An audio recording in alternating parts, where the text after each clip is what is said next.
Ang bundok Halasan, na matatagpuan sa isla ng Jeju sa Timog Korea, ay isang tulog na shield volcano at ang pinakamataas na taluktok ng isla, na may taas na 1,947 metro o 6,388 talampakan mula sa antas ng dagat.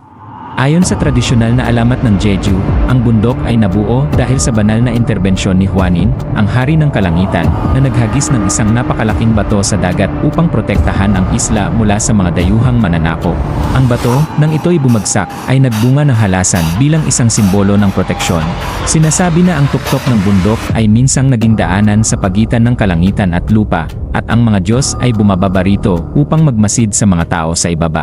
Sa tuktok ng halasan, mayroong isang bungangang lawa na tinatawag na Baeng Nokdam, na nangangahulugang lawa ng puti ng usa. Ang lawa na ito ay sentro ng maraming mahiwagang paniniwala at kwento. Ayon sa isang alamat, may isang puting usa, na itinuturing na sagrado sa mga Diyos, na dating uminom mula sa lawa. Sinasabing ang sinumang makakita sa usa, ay makakatanggap ng banal na pagpapala. Ang lawa, na napapalibutan ng ulap at hamog, ay pinaniniwala ang tahanan din ng espiritu ng dragon.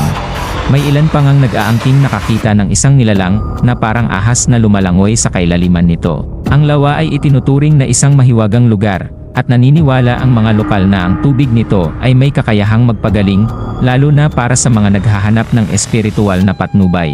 Naniniwala rin ang ilan na ang bundok mismo ay isang buhay at humihingang nilalang, at ang Baeng Nokdam ay ang puso ng halasan, tumitibok ng enerhiya mula sa lupa. Matagal nang itinuturing ang halasan bilang isang sagradong lugar, at sinasabing pinaninirahan ito ng maraming espiritu. Isa sa kilalang espiritu sa lokal na mitolohiya ay si Jowangshin, ang diyosa ng sambahayan at tagapagtanggol ng mga pamilya.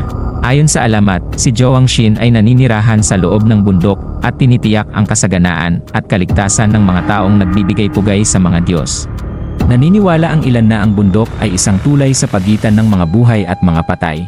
Sinasabing kapag ang isang tao ay namatay, ang kanyang espiritu ay kailangang maglakbay pataas sa halasan upang makarating sa kabilang buhay, dumadaan sa mga sagradong lugar ng bundok sa kanilang paglalakbay.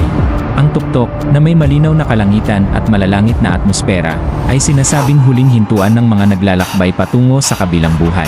Sa katunayan, may mga lokal na nagsasabing bumabalik pa rin ang mga espiritu ng mga ninuno sa bundok paminsan-minsan, lalo na tuwing mahalagang okasyon tulad ng Lunar New Year. Isa pang alamat na konektado sa halasan, ay ang tungkol sa mga sagradong puno na tumutubo sa mga dalisdis nito. May mga kwento na ang mga punong ito, lalo na ang ilang sinaunang pino at sedro, ay isinumpa.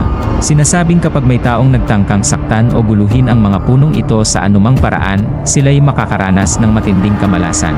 Sa ibang bersyon ng sumpa, ang mga nagtangkang putulin ang mga puno ay sinusumpa ng mga bangungot o nagkakaroon ng sakit at malas hanggang sila'y magsisi.